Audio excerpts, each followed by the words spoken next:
Guys, welcome to my YouTube channel. എല്ലാവർക്കും എൻ്റെ YouTube ചാനലിലേക്ക് സ്വാഗതം.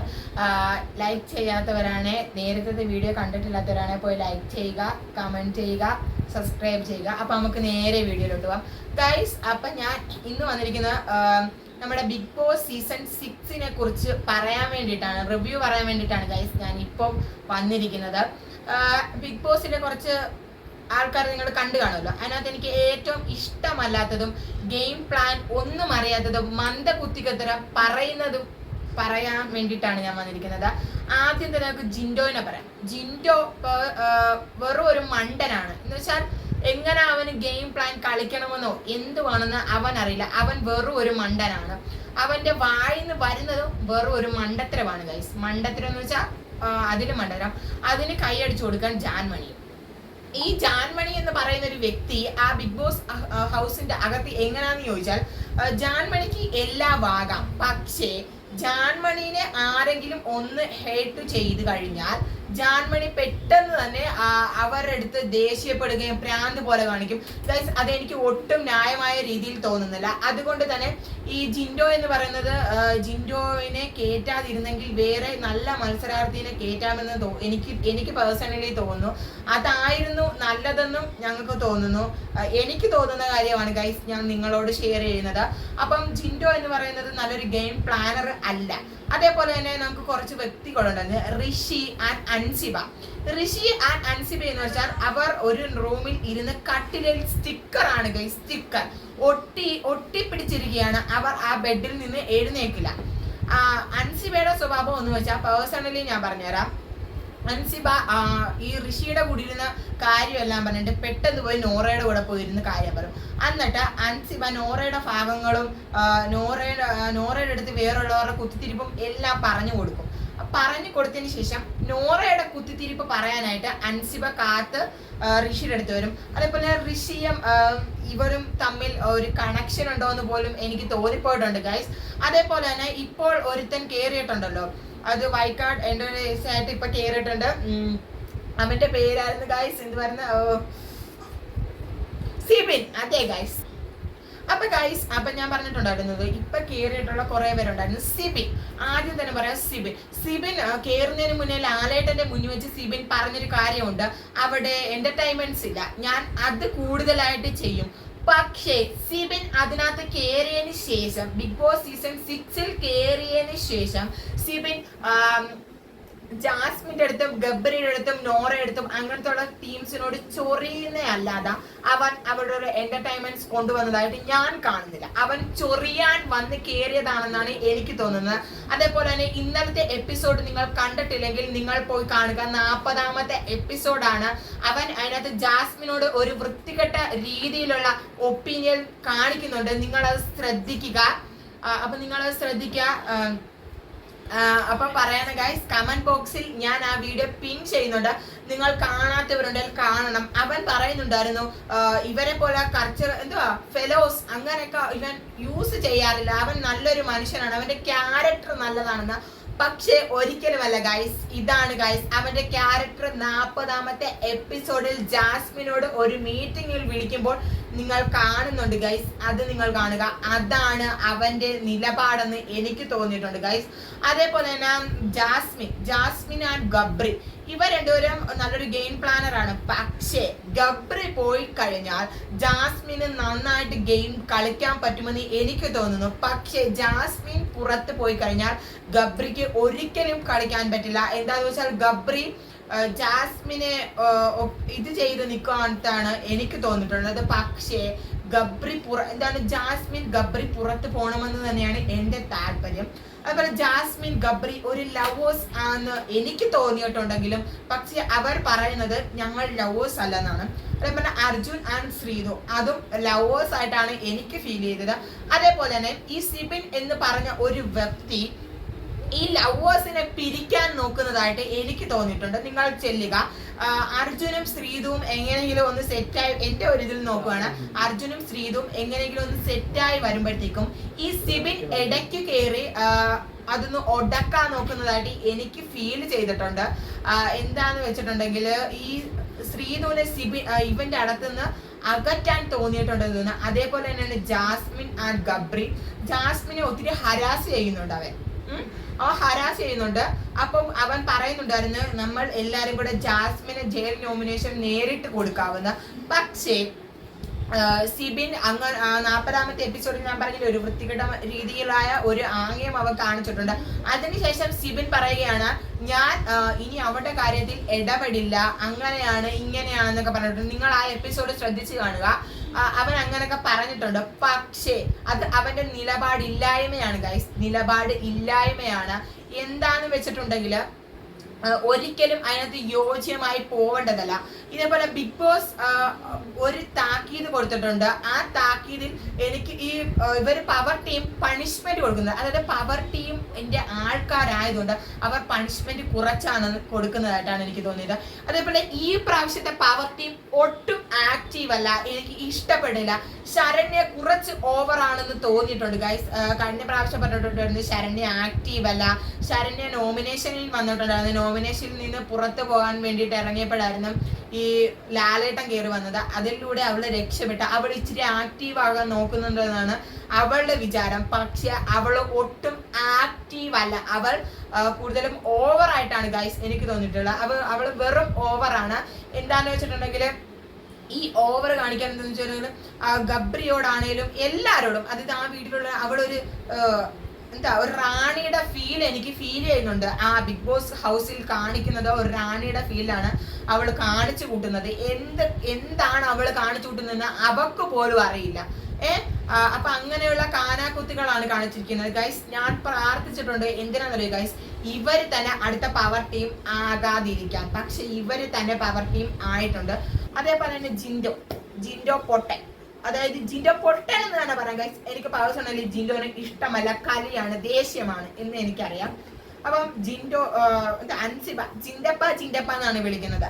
അവളും പോക്കേഴ്സാ, ഇവനും പോക്കേഴ്സാ. ഒരിക്കലും ഒരു ഡെഫിനിക്കലി യോജിച്ച് പോകാൻ ബിഗ് ബോസിൽ യോജിച്ച് പോകാൻ പറ്റുന്നവർ അല്ല ഇവർ രണ്ടുപേരും. പേഴ്സണലി എനിക്ക് തോന്നുന്നതാണ്.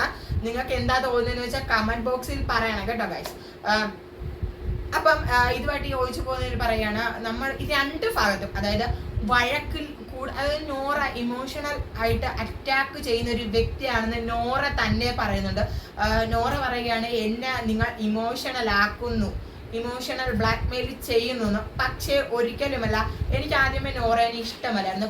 നോറ പറഞ്ഞ ഒരു സ്റ്റേറ്റ്മെന്റ് ഉണ്ട് ഗൈസ്, ജിൻഡോ എന്നെ അറ്റാക്ക് ചെയ്യാൻ വരുന്നുണ്ടെന്ന്. അപ്പോൾ എനിക്ക് തോന്നിയിട്ടില്ല ജിൻഡോ അറ്റാക്ക് ചെയ്യാൻ വന്നിട്ട് ഇല്ലെന്ന്. അവൻ ജിൻഡോ അറ്റാക്ക് ചെയ്യാൻ വന്നതായിട്ട് എനിക്ക് തോന്നിയിട്ടില്ല. പിന്നെ ജിൻഡോയുടെ പെരുമാറ്റം, ജിൻഡോ എന്നും ഇവളെ ചൊറിയാൻ ചെന്നപ്പോഴാണ് എനിക്ക് മനസ്സിലായത് ജിൻഡോ ഒരു പൊട്ടനാണ്, ജിൻഡോ എല്ലാവരെയും ചൊറിയാൻ ചെല്ലാണ്, ജിൻഡോയ്ക്ക് ഗെയിം കളിക്കേണ്ടത് എങ്ങനെയാണെന്ന് അറിയത്തില്ല ഗൈസ്. അതിനകത്ത് എന്നെ പോലെ ഒരു കൊച്ചുകുട്ടി ഇല്ലേ, ഒരു 15 വയസ്സുകാരൻ, ഒരു 16 വയസ്സുകാരൻ ആ ബിഗ് ബോസ് ഹൗസിലേക്ക് കയറ്റി വിട്ടാൽ അവന് ഞങ്ങൾ പഠിപ്പിച്ചു കൊടുക്കും എങ്ങനെയാണ് അവന് ഗെയിം കളിക്കേണ്ടതെന്ന്. എനിക്കറിയാം ഗൈസ്, കാണുന്ന പോലെ അല്ല ബിഗ് ബോസ്. ഇവിടെ പറഞ്ഞിട്ട് കയറിയവർ ഞാൻ ഇങ്ങനെ ചെയ്യും അങ്ങനെ ചെയ്യുമെന്ന് പറഞ്ഞിട്ട് കയറിയവർ പോലും ചമ്മി നാറി കിടക്കുവാണ്. എന്താണെന്ന് വെച്ചാൽ അവർക്ക് ഗെയിം പ്ലാൻ അത്രയ്ക്ക് പാടാണെന്നാണ് എനിക്ക് തോന്നിയിട്ടുള്ളത്. എല്ലാവരും വിചാരിക്കും ബിഗ് ബോസ് സിമ്പിൾ ആയിരിക്കുമെന്ന്, പക്ഷെ എനിക്ക് സിമ്പിൾ ആയിട്ട് തോന്നുന്നില്ല, ഇച്ചിരി ടഫായിട്ട് തന്നെയാണ് തോന്നുന്നത്. ഓരോ സീസൺ കഴിയുമ്പോഴും അവർ സീസണുകൾ ടഫാക്കി കൊണ്ടുവരുവാണ്. ഇപ്പൊ ഞാൻ തന്നെ ഒരു ഒപ്പീനിയൻ വെച്ച് പറയണേ, എനിക്ക് അടുത്ത ബിഗ് ബോസിൽ കയറണം, ഈ ബിഗ് ബോസ് തകർത്തിന്ന് കണ്ട് എല്ലാം പഠിച്ച് ഇതേപോലെ ആയിരിക്കും. പക്ഷെ ഒരിക്കലും അല്ല ഗൈസ്, ബിഗ് ബോസ് അടുത്ത ഇതിൽ കയറുമ്പോൾ എന്താ പറയുക, അതിന് ഡിഫറൻറ്റ് ആക്കി ചെയ്തുകൊണ്ടിരിക്കുകയാണ്. നമ്മുടെ ബിഗ് ബോസ് ഡിഫറൻസ് ആയിക്കൊണ്ടിരിക്കുകയാണ്. അപ്പൊ ശ്രീരേഖ എന്ന് പറയുന്നത് ഒരു ഒപ്പീനിയൻ ഉള്ള ആളായിട്ടാണ്. ശ്രീരേഖ നല്ലൊരു ഗെയിമറാണ്. പക്ഷേ ശ്രീരേഖയുടെ ഗെയിം പ്ലാൻ എനിക്ക് തോന്നിയിട്ടുള്ളത് രണ്ട് പാലത്തും ചവിട്ടി നിൽക്കുന്നതായിട്ട് എനിക്ക് പേഴ്സണലി തോന്നിയിട്ടുണ്ട്. എന്താന്ന് വെച്ചാൽ ഇവര് ഒത്തിരി വലിയ വഴക്കിൽ ഏർപ്പെടത്തില്ല, എന്നാൽ കുഞ്ഞി വഴക്കിലും ചെറുതായിട്ട് ഏർപ്പെടും. എല്ലാത്തിലും അങ്ങും ഇങ്ങും തട്ടിയ മുട്ടി എന്ന് പറയുന്ന പോലെ നിൽക്കുന്നതായിട്ട് അങ്ങനെയുള്ള സ്റ്റേറ്റ്മെന്റ് ആയിട്ട് എനിക്ക് തോന്നിയിട്ടുണ്ട് ശ്രീരേഖയുടെ. അതേപോലെ തന്നെയായിരുന്നു ഇത്രയും കാലവും നിന്നിരുന്ന ശരണ്യ പവർ ടീമിൽ കയറിയതോടെ ശരണ്യനെ കുറിച്ച് പറയുകയാണെങ്കിൽ ശരണ്യ നന്നായിട്ട് പവർ ടീം ഉപയോഗിക്കുന്നില്ല. ഈ പവർ ടീമിൽ നിൽക്കുന്നവർക്ക് സ്വന്തമായിട്ടൊരു ഒപ്പീനിയൻ ഇല്ലെന്നാണ് തോന്നുന്നത്. സിബിൻ പറയുന്ന കേട്ടാണ്, സിബിനും പൂജയും പറയുന്നത് കേട്ടാണ് ബാക്കിയുള്ള പവർ ടീം ഇങ്ങനെ തലയാട്ടി നിൽക്കുന്നതായിട്ടാണ് എനിക്ക് പേഴ്സണലി തോന്നിയത്. പക്ഷേ അവരിനി മാറി വരാതിരിക്കട്ടെ എന്നൊക്കെ വേണമെങ്കിൽ എനിക്ക് പറയാം. അപ്പൊ നിങ്ങൾ ശ്രദ്ധിക്കുക, ഈ ശ്രീരേഖ എന്ന് പറയുന്ന ഒരു വ്യക്തി, അവർ നല്ലൊരു ഒപ്പീനിയനാണ്. അവർ പറഞ്ഞൊരു സ്റ്റേറ്റ്മെന്റ് ഉണ്ട്. യമുന വന്നപ്പോൾ യമുന ചേച്ചി ഒരു അമ്മയായിട്ടാണ് നിൽക്കുന്നത്. എനിക്ക് യമുന ചേച്ചി അമ്മേനെ പോലെ നിൽക്കുന്നത് എനിക്ക് ഇഷ്ടപ്പെടുന്നില്ല. അത് അവരുടെ ഒപ്പീനിയനാണ്. സത്യം പറഞ്ഞാൽ അത് അവരുടെ ഒപ്പീനിയനാണ്.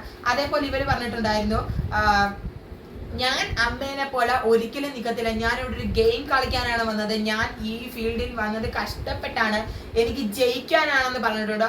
സത്യമാണ്, അവർക്കും ജയിക്കാനാണ്. യമുന ചേച്ചി എന്ന് പറയുന്ന ഒരു വ്യക്തി, അവരും ഈ ഗെയിം പ്ലാനിലോട്ട് കളിക്കാൻ തന്നെയാണ് വന്നത്. അവരും ഒരിക്കലും അമ്മയായിട്ടല്ല വന്നത്.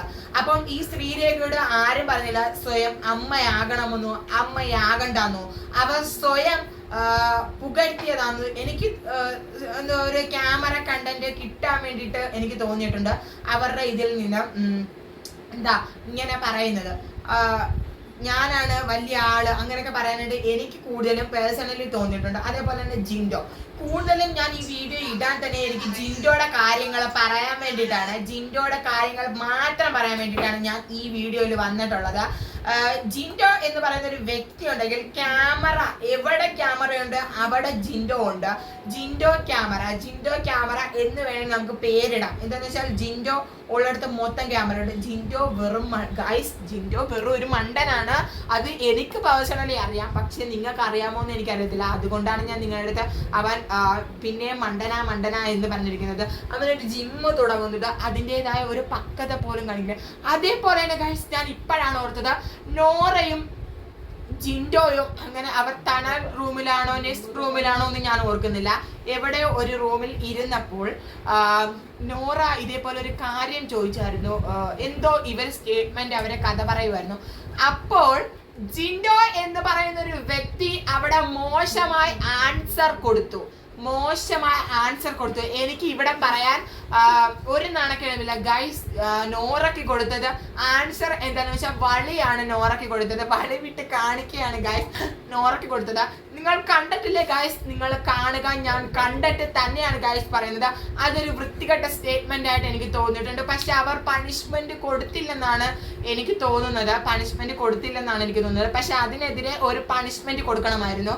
അതേപോലെ തന്നെ ജിൻഡോയുടെ ഒരു നിലപാട് എന്ന് വെച്ചിട്ടുണ്ടെങ്കിൽ ജിൻഡോ പവർ ടീം ഒന്ന് ഒത്തൊരുമയോടെ കളിക്കുന്ന ടീമായിട്ടാണ് എനിക്ക് തോന്നിയിട്ടുള്ളത്. ജിൻഡോ വായി തോന്നിയത് എന്തും അവിടെ പറഞ്ഞിട്ട് അതൊരു അൻസിബയും ഈ പവർ ടീമും വന്നിട്ട് പറയുകയാണ്, നിങ്ങളൊരു മാപ്പ് പറയൂ. മാപ്പ് പറയുന്നതായിരിക്കും നിങ്ങൾക്ക് നല്ലത്.